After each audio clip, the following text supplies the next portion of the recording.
A shot never killed anyone, right?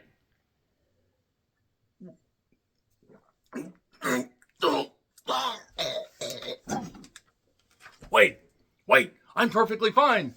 Hooray! This calls for more shots.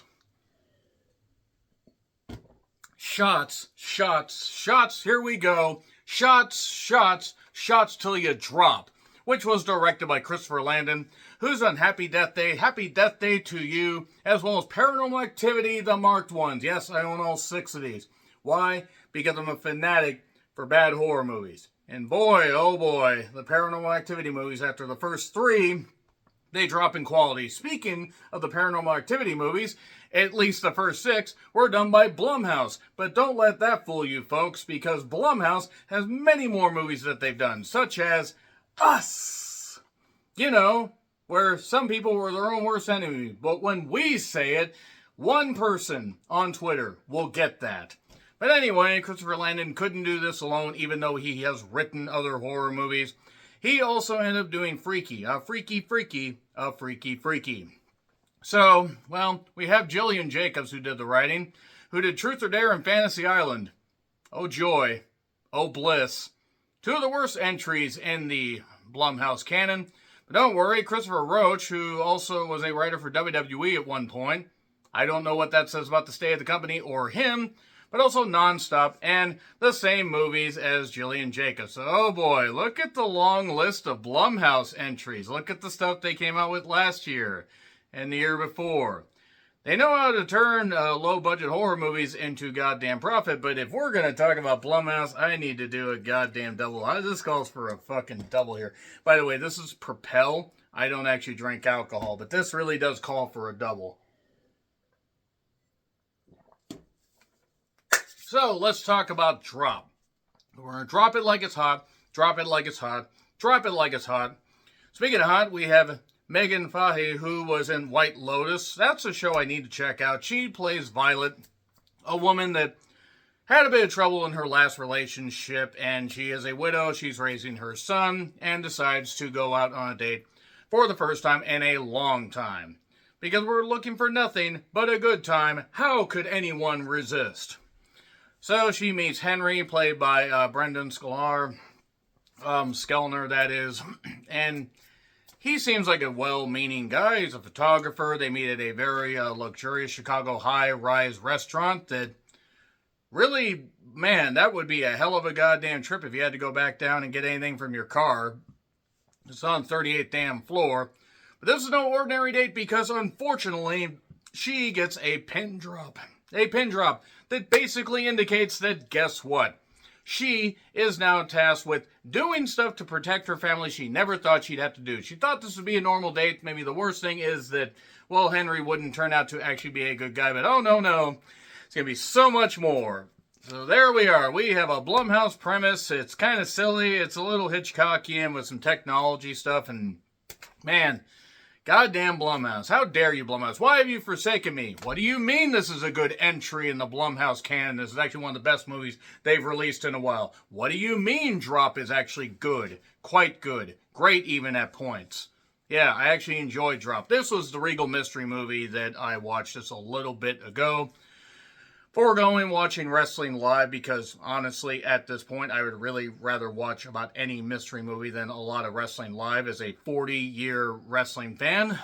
But we have Violet, we have Henry. I do want to shout Kara, played by Gabrielle Ryan. Where has she been? Where has this very, very funny, very, very lovely woman been?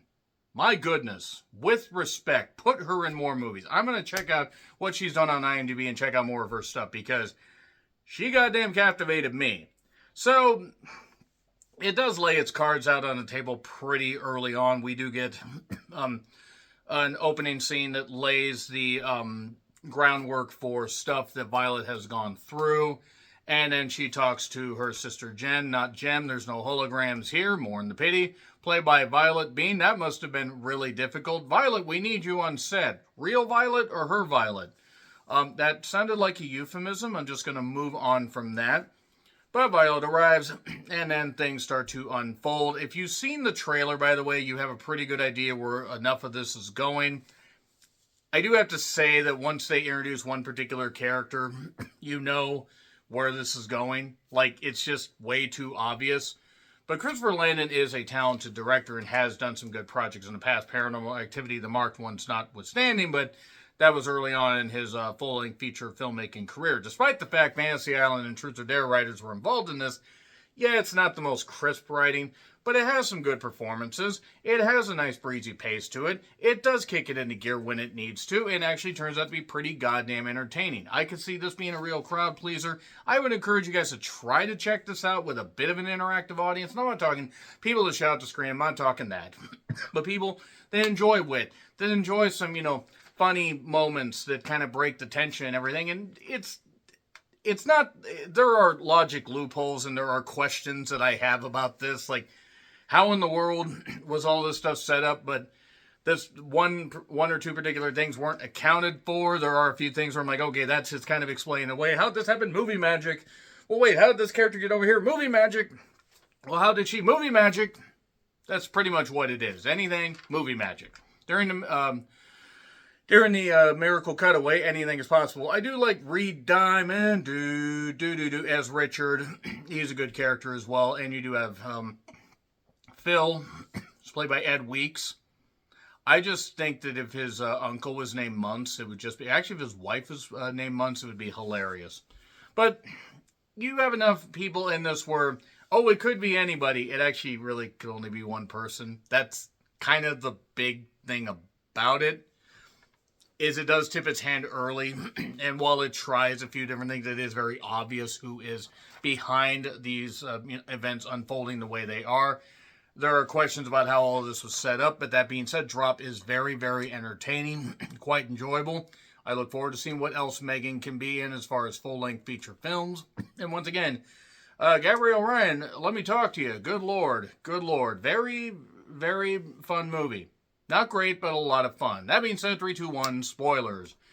So basically, in the beginning, there was rap. Dr. Dre said one day. And we end up seeing that Violet was involved with a guy named Blake that was very, very abusive.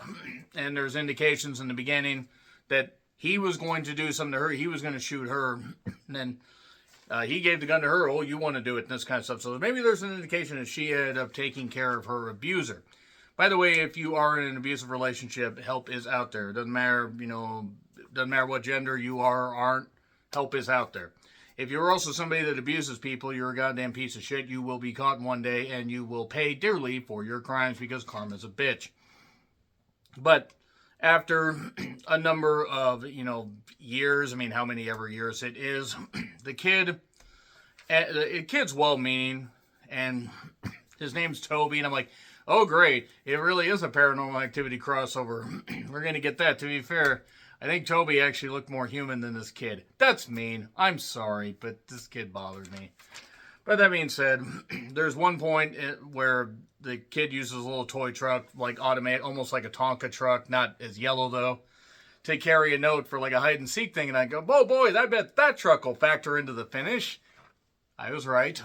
And she ends up getting texts from Henry, and it's setting up a date, last chance to run for the hills. You're thinking that maybe Henry could be in on this, just as a way to be a serial killer. It's not Henry, by the way. And she's also doing counseling for abuse victims while dealing with her own grief. And there's a nice little, subtext there, nice little, bit of flashbacks. We get stuff as to how terrible Blake was. It's kind of surface level, but it's enough to give an indication as to why Violet thinks the way she does. Is a little cautious and hasn't been on a date in a while. And Henry's running late, which makes you think that it could possibly be Henry. She runs into a guy, I believe the guy's name was Matt, who's waiting for his sister. And she runs into him and the phone gets dropped. And you're thinking, oh, that's where he was able to do the drop thing and that kind of stuff. And then while waiting for her date, because Henry's running late because of the train, or his car, or whatever. Actually, no, he had a car, so he was just waiting on traffic. I guess in Chicago, they have a lot of traffic. I've never been, I don't intend to, but I heard Chicago has a lot of traffic. Nevertheless, you have a piano player that shows up, and he's kind of a bit of a creep. But it's kind of a funny kind of creep. And Kara, again, Gabrielle Ryan, my goodness. Haven't felt this way about a woman that I had not seen in any projects before since, I forget her name, but Equalizer 3. Good grief. But Kara's talking to her, and Richard shows up, Reed Diamond, and Reed Diamond is talking to her. He thought that maybe it was part of a blind date, that she was. No, it's actually another woman, and Reed's all Richard doesn't understand how technology works, this kind of stuff, and everything, which, gee, I wonder who the fuck's behind all this. Yeah, I mean, it's pretty obvious. She meets Henry, everything's going okay, swimmingly. Even if it's a little bit awkward, she keeps getting buzzes on her phone. She keeps getting drops. There's this little double thing. Basically, the idea is Henry is the target. Henry has done something very, very bad. And through a series of circumstances and series of events, she basically must end up killing Henry. Now, why? There's some stuff on the camera that looks like it involves the mayor and corruption and stuff like that. And also, the cameras have been hacked, and she can't, she is like trying to look around, figure out who it is. He's trying to figure out who it is because he's trying to help her, but then the drops disappear. Actually, she can't tell him because otherwise, oh yes, her sister, who's babysitting the son, is going to get killed because there just happens to be a guy in a ski mask in their house. Now, he knocks out Jen at one point when Violet does something she's not supposed to, like search in the bathroom and find these weird Bluetooth things or whatever the heck it is, these little drop deals. I don't know enough about technology. But there's one on their lamp, and that was the table they were supposed to have. They were going to move tables because she's scared of heights, but don't move your table. That leads to some awkwardness. Realistically, the way Violet is acting, Henry would have been well within his rights to just say, okay, I know you told me some stuff about yourself. You're not feeling well. Let's cut and run. I personally would have. I mean, not to be involved in the murder plot. Again, possibly. Let's just move on from that. Pending cases. She decides, let's move back to the table. The server, by the way, I mean, the actor's fine. He has a few decent lines, but I think the character is a little bit over the top. And not over the top necessarily in a great way, but he doesn't detract from the movie. So, basically, Henry is trying to help her. She does talk about, how she tries to make up excuses, all the stuff going on, that she lost her watch. She ends up taking the SD card from his camera and bashes it in the bathroom. This one lady walks in and sees this going on where she's like bashing it with something, and she just backs up slowly. That was funny. I don't know why that line got that part got everybody in the audience. Everybody was goddamn laughing. It was a fairly full theater. I said it was about half, maybe 2/3 full. So the idea is she now must go back to the bathroom and get this poison vial there, like this concoction that is going to kill Henry. Now, how did the concoction get there? How were they able to sneak around, especially into the women's restroom, and do this? Movie magic, that's how. But nevertheless, she's talking to Henry. We get some flashbacks where at one point Blake had pointed the gun at the kid. And the police are on the way. And it turns out Blake actually took his own life, but she has always been blamed as being the one that drove him to it by the family, even though he was the one that was abusive. And I would like to think that maybe you would understand that you raised an abusive child, but whatever.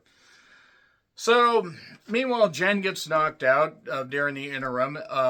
The son, Toby, I believe, gets put in his room, and all this stuff's going on. Now, it does build its story well, but it's very obvious because Richard's date doesn't go all that well. The woman is a bit, she really just feels that Richard's a bit of a jerk because Richard, by the way, is keeping a bit of an eye on somebody. It's Richard, by the way. Just in case I haven't indicated enough that it's Richard. No, tell you what. Basically, Henry had done something he wasn't supposed to. This is an attempt to cover up stuff. He was an FBI informant. he was going to take the SD card, but he backed up the files on the mayor's computer. Except Richard said at one point they scrubbed that. It's obvious that it was obvious it was Richard just from how he interacted with her early on. It really could only be one person. Now, that being said, this is a little bit later. This is a little bit after we get the thing where she's going to, get some shots because Henry's paying for the bill. He's going to be done. She kisses him as a way to get him to stay because she wants to protect her family, but also I think she genuinely realizes he's a nice guy. Henry's talked about how he's felt betrayed by people that he trusted. Not sure if it's a date or just, or people that he used to work with. They don't really delve too deep into that. But Violet ends up basically getting the shots, and the idea is she's going to end up poisoning it. She ended up poisoning the shot. And then Henry finds out at one point when she goes to get the shots, her watch is in the purse, so he feels lied to, this kind of thing, all this. And now, things aren't going well. So their sister's knocked out, her son's trapped by a weird man in a ski mask who, did he have to take a piss? Did he have to take a phone call? Did he get snacks? Did he need a shot of, tequila? He was there for a while. That being said, and the sister, by the way, one headshot, she's done. So, a little bit earlier, what happens is Henry gives Violet a puck for for her son, and she says, "Oh, now that you're, he can be a right Chicagoan, however you say it, and he'll wing this at one of my windows and break in." He says, "Well, send me the bill." Gee, talk about foreshadowing right there. So, with Richard, she drinks one of the shots. Henry comes over. Henry kind of suspects something's going on. Maybe not that she's fooling around or with another guy, but something's not right. And she hasn't exactly been very good at hiding this. That is one thing. And also it's one room. It's a one location shoot. Sans the house at the end. But it's just so funny because she takes a shot. So Richard's like, okay, you didn't poison that one. Oh, give this shot to Henry. And Henry does this. And it's this concoction and everything in this. And the cameras saw her pour it in the shot. No, they didn't. He got this weird deep dish dessert thing. And she somehow managed to pour the poison in that. Got the poison in there. And he realized all too late that happened, so he's starting to be all fucked. Then he ends up gut-shotting Henry as Henry tries to protect Violet. But he's poisoned, so, Richard's all running around. He does manage to stab Kara, and I'm like, well, goddamn. Goddamn. Beautiful actress like that gets, whatever. Bartending is very, very dangerous. And in the interim, Richard shot the goddamn, deal. He shot the goddamn window. And mind you, they're on the 38th floor, so it's vacuum sealed, but imagine if that window breaks. And if you've seen the trailer, you know. Well, she ends up winging the puck at the window, and that somehow broke it. She swung it at the, or just winged it right at the bullet hole. Boom. And she falls and hits the sign, and she almost falls from a sheet. Henry gets her. She puts pressure on his goddamn thing. Tries to help Kara. I assume she lived. I hope so, because I think they might try to do a sequel. Follow Kara around for half the movie. I'll be okay with that. But basically, Henry realizes all this stuff's going on. Get, your kid. Take my car. And she does. She races back.